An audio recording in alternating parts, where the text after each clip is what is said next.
Assalamualaikum warahmatullahi wabarakatuh.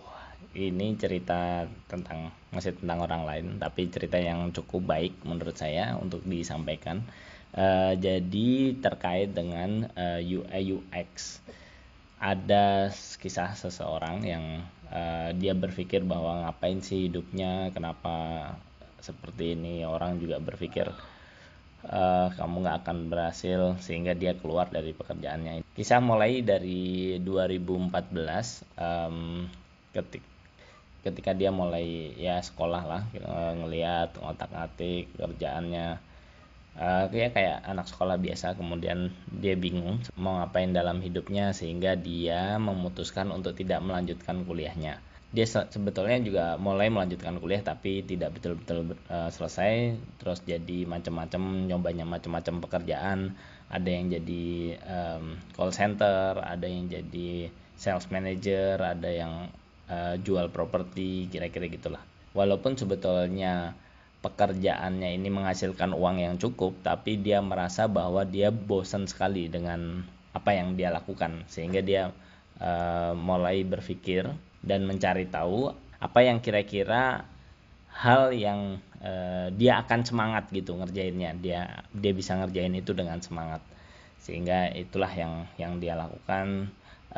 Dia lihat-lihat istilahnya masa lalunya lah ya, dan dia menemukan sesuatu hal yang sama, yaitu gambar. Dia senang gambar, dan dia ngelihat memang itu termasuk hal yang dia sukai, sehingga bergeserlah ke UI UX ini.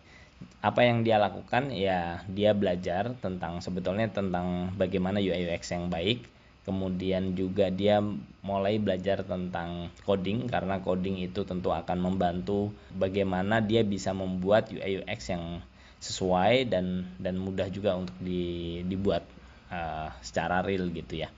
Jadi coding itu kan nanti di dalamnya juga belajar logika apa yang terjadi kalau begini dan seterusnya. Nah, kemudian yang dia lakukan adalah mengikuti hackathon. Jadi sebetulnya pertama di set dulu berapa lama dia bisa bertahan. Di saat itu dia bisa bertahan dalam waktu 3 bulan, sehingga dia membuat rencana dalam waktu 3 bulan apa aja yang harus dikejar dan apa target yang harus dicapai gitu. Kasusnya dia adalah memang keuangannya memungkinkan hanya waktu 3 bulan itu, sehingga dia membuat 3 bulan. Yang dia lakukan tentu yang pertama adalah belajar, kemudian dia mencoba mempraktekkan dan menyiapkan CV. Ini CV ini yang suka kita lupakan, yaitu menyiapkan informasi yang cukup mudah dipahami orang, dengan menyertakan apa aja sih yang bisa kita lakukan gitu, apa sih yang sebetulnya kita bisa bantu ke orang itu, entah ke perusahaan atau ke orang tertentu. Itu yang penting. Jadi kita siapkan itu, portofolionya juga disiapkan. Nah, kemudian langkah selanjutnya adalah mental dan latihan. Jadi yang dilakukan adalah mengambil contoh-contoh kasus yang ada di Google misalnya, terus dikerjakan, atau mengikuti lomba, misalnya tadi hackathon gitu ya. Hackathon dia bisa nyobain secara langsung kasusnya apa, solusinya seperti apa. Nah, inilah yang kemudian dijadikan sebagai model gitu. Langkah selanjutnya tentu kalau sudah punya modal itu, kemudian mendaftar pekerjaan. Ada yang mudah, ada yang tidak terlalu mudah.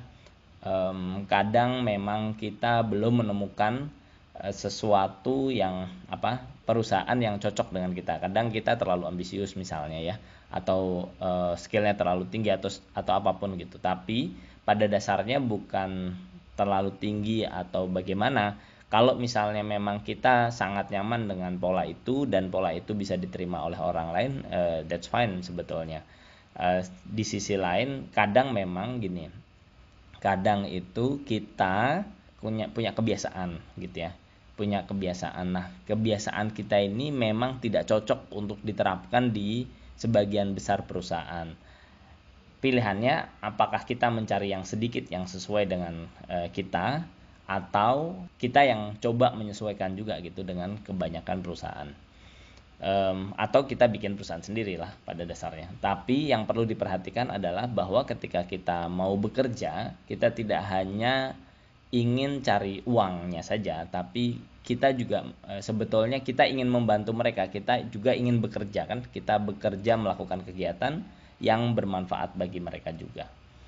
Kira-kira begitu, semoga lancar semua yang sedang mencari pekerjaan, semua yang nyari quote unquote passion lah ya, karena kalau kita ngomongin passion cerita ini akan jadi panjang, tapi apapun yang dilakukan semoga dimudahkan teman-teman. Kemarin juga ada yang komen info loker dong bang gitu ya. Ini nanti saya sebetulnya banyak mendapatkan permintaan dari teman-teman saya yang bisnis gitu ya, lowongan loker ini ada loker ya, itu kalau misalnya nanti memungkinkan saya bikin ya saya bikin. Terima kasih. Assalamualaikum warahmatullahi wabarakatuh.